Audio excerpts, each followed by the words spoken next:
Well, good morning. Welcome back. So good to be with everybody there watching today, and always good to be with my man Matt. Absolutely. Good to see you, Hey, Bill. buddy. Good to be back. I was away for a few days last week, and I was visiting a place I often joke about. You know, we're here in Pittsburgh, PA, and I always tell people that we're just like San Diego. Right? You know, our weather's great and sun's always shining, and that's not true. It's a lie. Here in Pittsburgh, we're not known for our sunshine and our beautiful weather, but San Diego is, and I had an opportunity to spend about 4 days there last week with a client and had a great opportunity to catch up with some family and it was funny. I was at this conference. I was telling Matt earlier. I was at this conference. We were on the 30th floor of this hotel out overlooking the San Diego Bayfront. And for those who are familiar, in San Diego, there's a naval installation. So we have a lot of Navy ships, and that's where the SEALs actually right across the bay. In Coronado is where the SEALs train, which is really cool. Yep. Right. And there's a Marine installation there. So my cousin Rocky and his wife Tiffany just retired from Rocky from the Marine Corps and Tiffany from the Navy. They live there, so I got to spend time with them and looking at the water, and they were explaining things to me, which is really cool.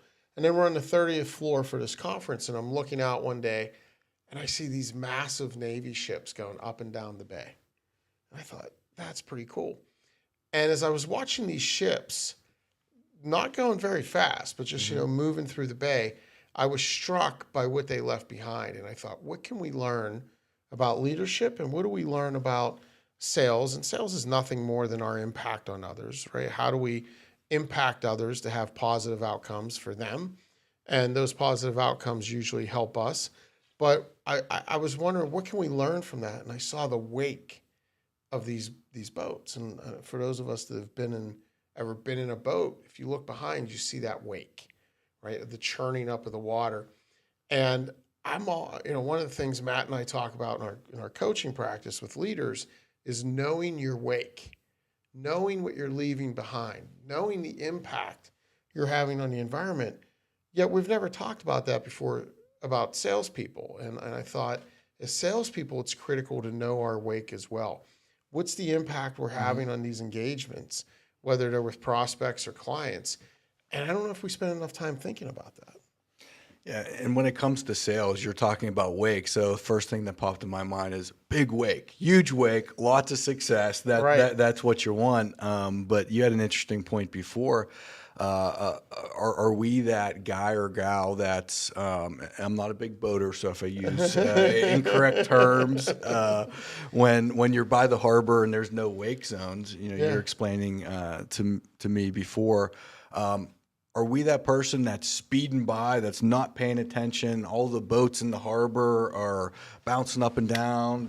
People are falling overboard. And, drinks are being spilled. Yeah. Yeah, and thinking about that, I thought that was a great point because in many circumstances, salespeople are the first representation of an organization. And it's not all about selling. Obviously, we want to get the sale. We want we want to win that work. But I think it's how we win it as well is as equally as important, and the impact that can have for everything else and all the rest of the organization that comes after us after a sale.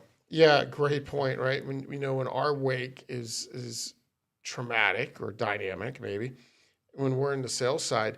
Are we setting up our team, our implementation team, for success?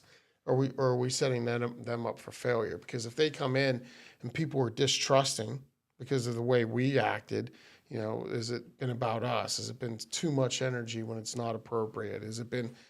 We're setting up our colleagues for potential failure. Conversely, when it's that gentle, boom, boom, the little gentle wave that lets somebody know we were there, that boat came through, but it's not offensive. We're setting people up for greater success afterwards. Yeah, it's steady, it's confident, it's building trust, that second wake that you created.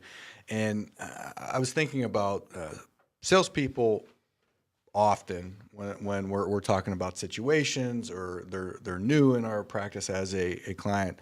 there every so often there are those people that are like, oh, I don't want to be salesy. I don't want to come off. And in my mind, that's equating to, I don't want to leave a big wake or, be that person. And I go back to process is not only freeing, but I think the right sales process is a way to just have that smooth, calm wake, a process that uses project management, a process that has high integrity.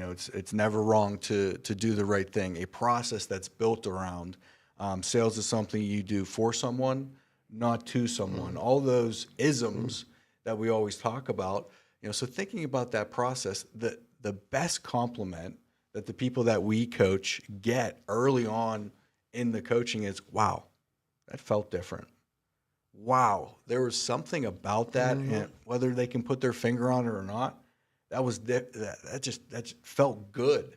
And so I think that right there, having a process is a great way to just have that smooth and steady wake. Yeah, and that process that's others focused. Yep. That process that's meant to help someone else versus satisfying my own needs, versus putting my quota above their needs, right? And, we had a situation this past week where one of our clients engaged a appointment setting company. So they're engaged with this company that cold calls and sets appointments for them and gives them leads. And the one gentleman who's going to be running this, he's in the financial services industry, not a sales guy. He's really built his career on being a technical professional. He said they had me consult with their one guy, their sales guy, about how I should handle these leads they give us. And he said, I didn't realize he was going to try to give me sales coaching. He said, I thought he was going to talk to me about how to manage these leads. And I said, oh, how'd that go? He said, well, can I tell you what the guy shared with me? I said, yeah. So he starts running through this, and it was a process very different from ours. And it was a process that relies on upfront contracts and, these types of things. And process that we tend to find to be very manipulative. And he said, he wants me, I said, well, stop. As soon as he used the one word, I said, I know exactly what he said. Did he say these things? And he was like, yeah. He said, that's exactly what he said. I said, forget what he told you. I said, all you need to know is when you go into these meetings, you say, thank you for setting some time. I want to find out what's going on in your business that compelled you to take this meeting. I want to share all the information I can with you about our firm and how we think we could help you. Before we get started, what were you hoping we could accomplish together today? And it sets the stage for people to tell you the truth. It gives people permission to share versus me putting my needs ahead of them and saying, before we leave today, you're going to give me a yes or a no. And I can take no just as well as I can take yes. That doesn't feel good for most people to share, and it doesn't feel good for most people to hear. And that's having a bad wake. That's having that disruptive wake versus the influencing wake, which is what I think we want to have. So, we were on vacation a few weeks ago, and one of my little family traditions is I like to rent a pontoon boat. We go down through. It's always a day I say a lot of prayers. Yeah, that's right. You'd be amazed at what a good captain I am. One day a year. He wears the hat and all. The hat shrunk this year, by the way. My mother-in-law bought me the little white captain's cap, and it shrunk this year. But I think it shrunk. My head couldn't have got bigger, right? So, but we're driving this boat through the sound, and there's all these no wake zones. And some people don't pay attention to that.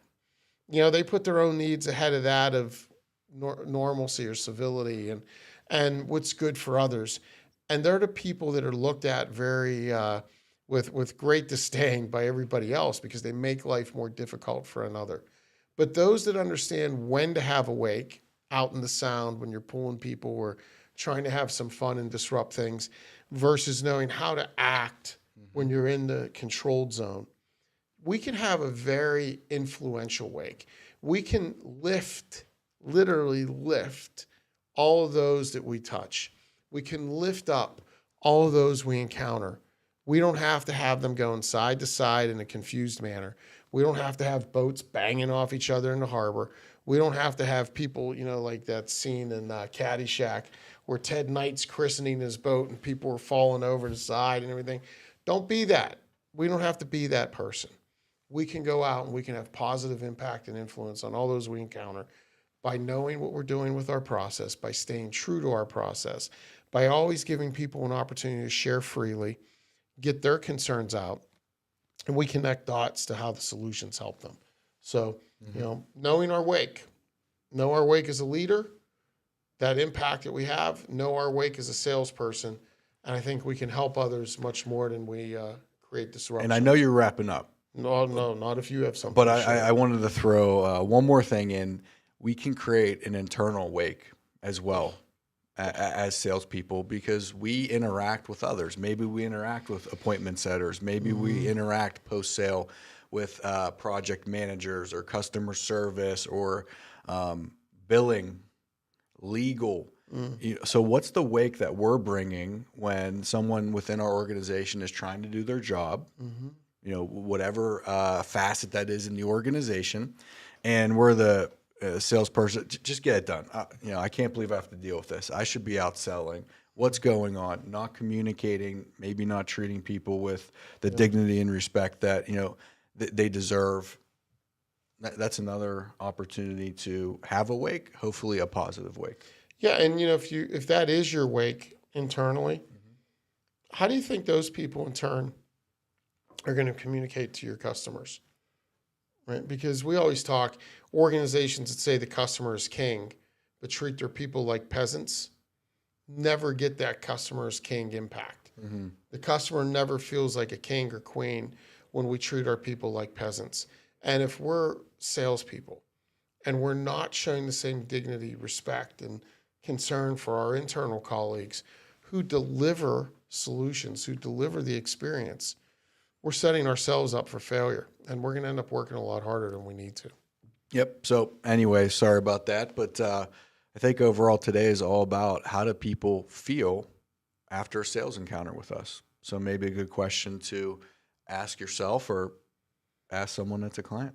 It's a tough question to ask, maybe, right? And it's a tough one maybe for us to get honest answers about, but it's a great thing to reflect upon. And there's probably some triggers and clues we could look for to know how we're doing. If you find that people aren't calling you back, if you find that you're struggling to schedule or set follow-up appointments, if you find that you have disruptive relationships internally, that your colleagues and your team aren't always rushing to support you, those could be signs that you have a little bit of a disruptive wake. Some people refer to this as sharp elbows. You might have sharp elbows and be hurting a lot of the people that you're trying to work in close contact with. If that's the case, don't fret. You can change that.